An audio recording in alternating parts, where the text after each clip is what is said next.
Hi guys, magandang araw. Sa lahat po pala yung mag-a-apply ni Converge, ito ang plan 1 to 50.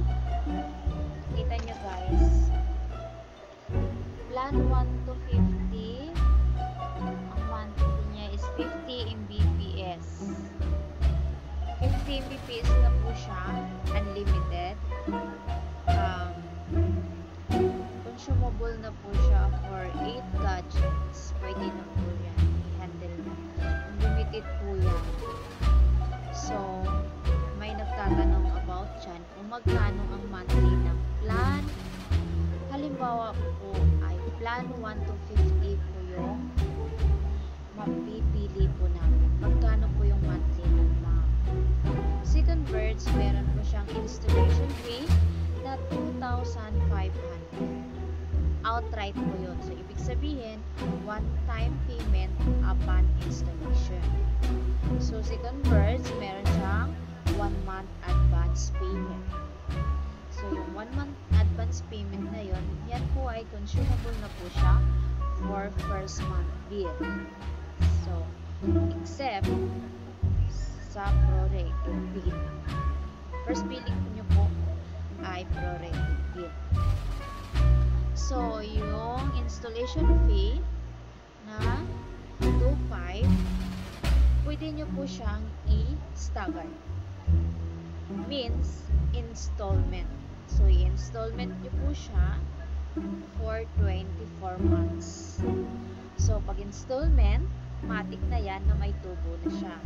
So, yung 2,500 nyo, magiging 3,000. So, for 24 months, so, magiging 125 per month. So, yung napili nyo po na plan 1 to 50, madagdagan po siya ng 125.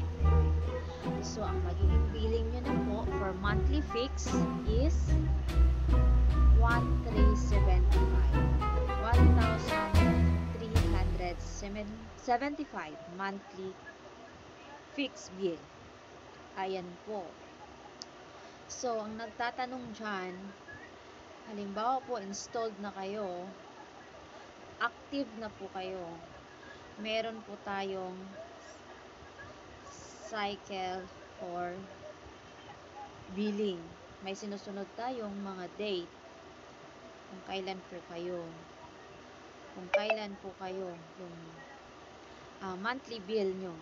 Merong first recycle billing of cycle na first, kung pasok kayo sa first week, yung installed kayo na nakakabitan kayo at active kayo.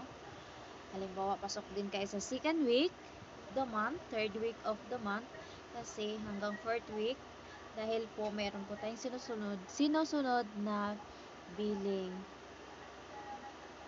of cycle na calendar. So, isisend ko yan sa inyo sa mismong inbox, sa mismong message, sa comment. So, follow na lang po kayo dun. So, ang pagbibilang po ng, baka kayo po ay magtataka, sabi ni agent, 1,375 lang yung monthly billing namin, ba't umabot ng 1,500, 1,600, or 1,400 something? Dahil sa unang billing, meron tayong tinatawag na prorated bill. Yung araw lang po na na-consume nyo. So, halimbawa po, nakabitan kayo ng 5 date of 5 of the month. So, pasok kayo sa first week.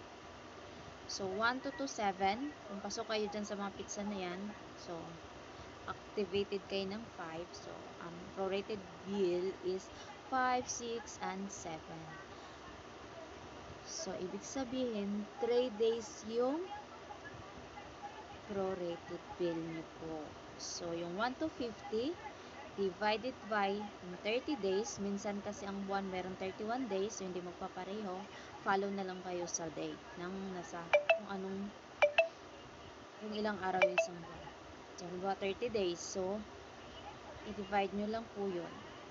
So, ita-times nyo po yun, halimbawa 3 days. So, kung magkano yung answer sa 1 to 50 divided by 30 days. So, i-times nyo lang kung ilang araw yung na-consume nyo.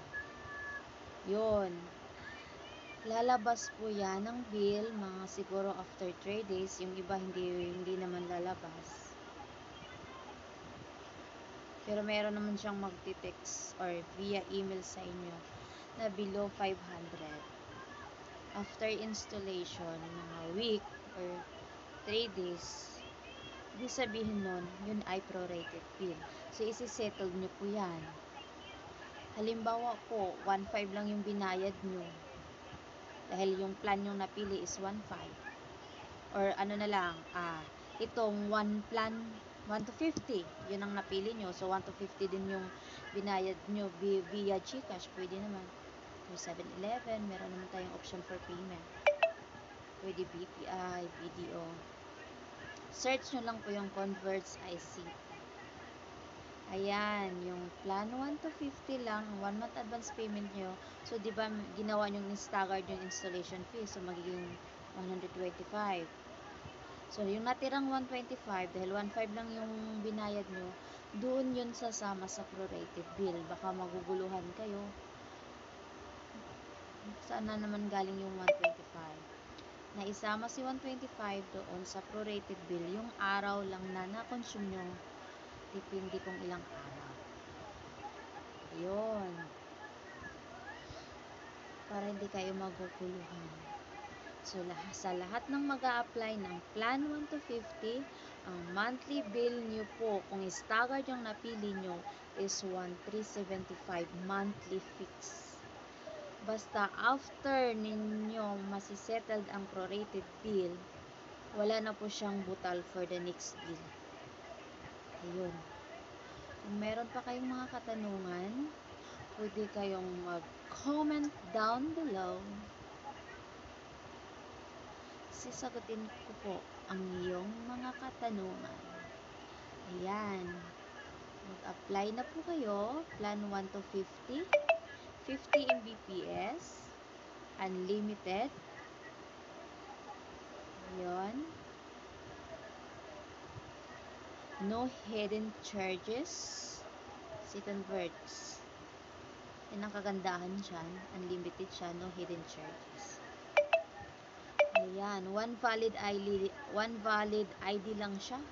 Kung around Cavite. Ayan. PIN lang po kayo. Kung willing kayong mag-apply sa Plan 1 to 50, 50 Mbps, unlimited, and no hidden charges. Ayun, apply na.